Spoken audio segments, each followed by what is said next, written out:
नमस्कार मित्रांनो, भारत सरकारच्या गृह मंत्रालयाच्या अंतर्गत तब्बल 527 पदांची परमनंट भरती केली जाणार आहे.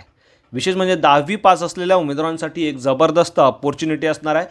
या पदांसाठी उमेदवारांना 7व्या वेतन आयोगानुसार म्हणजेच 21,700 ते 69,100 या स्केलनुसार पगार देखील दिला जाणार आहे. 18 ते 27 दरम्यान उमेदवारांचं वय या पदांसाठी असणं आवश्यक असणार आहे. आता या पदांसाठी नेमकी कोण अप्लाय करू शकतं, कशा पद्धतीने अप्लाय करायचं आहे, परीक्षेचं स्वरूप नेमकी कसं असणार आहे, संपूर्ण माहिती सविस्तरपणे आपण आज या व्हिडिओच्या माध्यमातून जाणून घेणार आहोत. यासाठी व्हिडिओला शेवटपर्यंत नक्की बघा. चॅनलवरती आज पहिल्यांदा असाल, चॅनलला सबस्क्राईब करा, बेल आयकॉनला प्रेस करा, कारण असेच महत्त्वपूर्ण जॉब रिलेटेड अपडेट मी नेहमी आपल्यासाठी घेऊन येत असतो. चला तर सुरू करू आजचा हा व्हिडिओ. नमस्कार मित्रांनो, सर्वप्रथम उमेदवारांना महाजॉबहब.in या आपल्या अधिकृत संकेतस्थळावरती यायचं आहे. या अधिकृत संकेतस्थळाची लिंक मी आपल्या व्हिडिओच्या डिस्क्रिप्शनमध्ये देखील दिलेली आहे. इथे आल्यानंतर या जॉब संदर्भाचे संपूर्ण अपडेट उमेदवारांना मराठीमध्ये घेता येणार आहे. मित्रांनो, भारत सरकारच्या गृह मंत्रालयाच्या अंतर्गत येणाऱ्या SSB म्हणजेच सशस्त्र सीमा बलामार्फत ही पदभरती केली जात आहे. यामध्ये कॉन्स्टेबलसारखी महत्त्वाची पदं भरली जात आहे, ज्यासाठी उमेदवारांना 4 मे 2026 पर्यंत ऑनलाईन पद्धतीने दिलेल्या संकेतस्थळावरती जाऊन अर्ज करणं आवश्यक असणार आहे. तब्बल 827 पदांची ही मोठी भरती प्रक्रिया कायमस्वरूपी पद्धतीने गृह मंत्रालयाच्या मार्फत राबवली जात आहे. यामध्ये तुम्ही बघू शकता कॉन्स्टेबलची वेगवेगळी पदं म्हणजे वेगवेगळ्या डिपार्टमेंटमध्ये पदं या ठिकाणी भरली जात आहे. तब्बल 827 जागा या ठिकाणी असणार आहे. भरपूर साऱ्या अशा वॅकन्सी तुम्हाला या ठिकाणी ॲडव्हर्टाइजमेंटमध्ये बघायला मिळतात.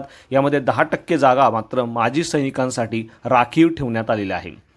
21 मार्च 2026 पासून अर्ज प्रक्रियेला सुरुवात झालेली आहे. तर 4 मे 2026 पर्यंत तुम्ही या पदांसाठी ऑनलाईन पद्धतीने अर्ज करू शकणार आहात. विशेष म्हणजे SC, ST, महिला, माजी सैनिक उमेदवारांसाठी कोणत्याही प्रकारचं परीक्षा शुल्क नसणार आहे. मात्र बाकी उमेदवारांना 100 रुपये इतकं परीक्षा शुल्क ऑनलाईन पद्धतीने पे करणं आवश्यक असणार आहे. यामध्ये वयोमर्यादेच्या बाबतीत तुम्ही बघू शकता पदानुसार वयोमर्यादा वेगळी असणार आहे.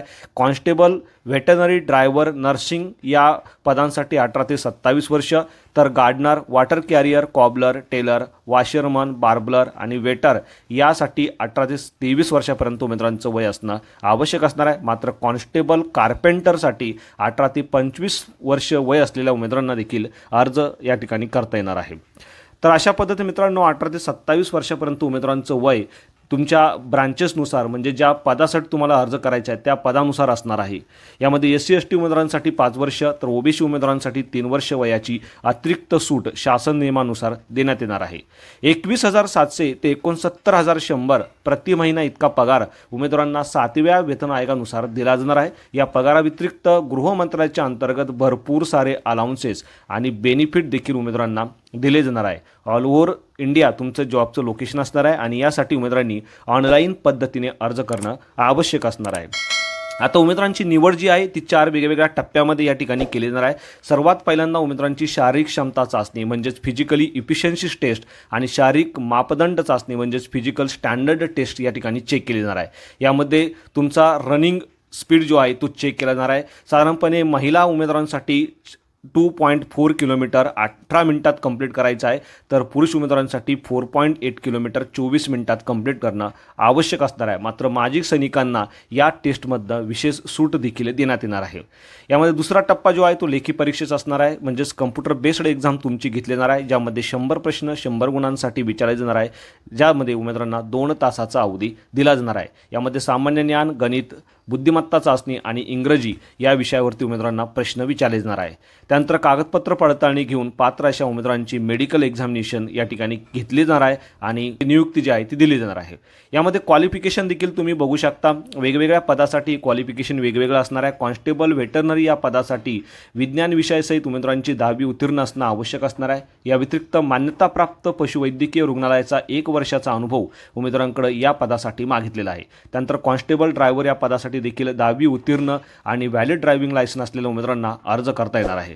त्यानंतर पुढचं जे पद आहे constable, gardener, water carrier, cobbler, tailor, washerman, barber आणि वेटर या पदांसाठी जर तुम्हाला अर्ज करायचा असेल तर तुमची 10वी उत्तीर्ण असणं आवश्यक असणार आहे। या व्यतिरिक्त संबंधित क्षेत्राचा ITI तुमचा पूर्ण असणं गरजेचं असणार आहे। याही पदासाठी उमेदवारांकडे अनुभव या ठिकाणी मागितलेला आहे। त्यानंतर कॉन्स्टेबल, कार्पेंटर या पदासाठी 10वी उत्तीर्ण आणि 2 वर्षाचा अनुभव किंवा 1 वर्षाचा ITI औद्योगिक प्रशिक्षण प्रमाणपत्र उमेदवारांकडे असणं गरजेचं असणार आहे। या व्यतिरिक्त 1 वर्षाचा अनुभव किंवा 2 वर्षाचा ITI डिप्लोमा असलेल्या उमेदवारांना देखील या पदासाठी अर्ज करता येणार आहे। त्यानंतर शेवटचं जे पद आहे कॉन्स्टेबल नर्सिंग या पदासाठी 10वी उत्तीर्ण असलेल्या उमेदवार या ठिकाणी ॲप्लिकेशन करू शकता। मात्र अशा उमेदवारांकडे प्रथमोपचार प्रमाणपत्र आणि 50 बेडमध्ये काम केल्याचा 1 वर्षाचा अनुभव असणं आवश्यक असणार आहे। तुमच्या शैक्षणिक पात्रतेनुसार तुम्ही या पदांसाठी ॲप्लिकेशन करू शकता। विशेष म्हणजे कायमस्वरूपी असा हा जॉब आहे आणि या संदर्भाची अधिकृत जाहिरात तुम्हाला आपल्या या वेबसाईटवरती गेल्यानंतर बघायला मिळणार आहे। ॲप्लिकेशन देखील तुम्ही या ठिकाणी क्लिक करून करू शकता।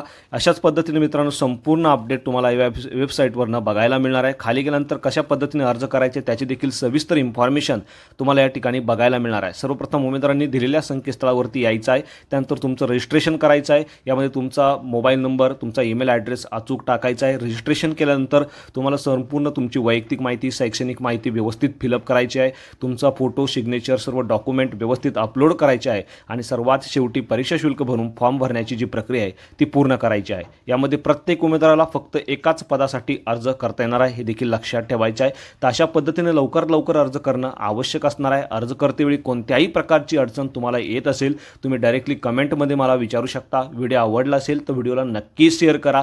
चॅनलवरती आज पहिल्यांदा असाल चॅनलला सबस्क्राईब करा, बेल आयकॉनला प्रेस करा, कारण असेच महत्त्वपूर्ण जॉब रिलेटेड अपडेट मी नेहमी आपल्यासाठी घेऊन येत असतो। So thank you for watching.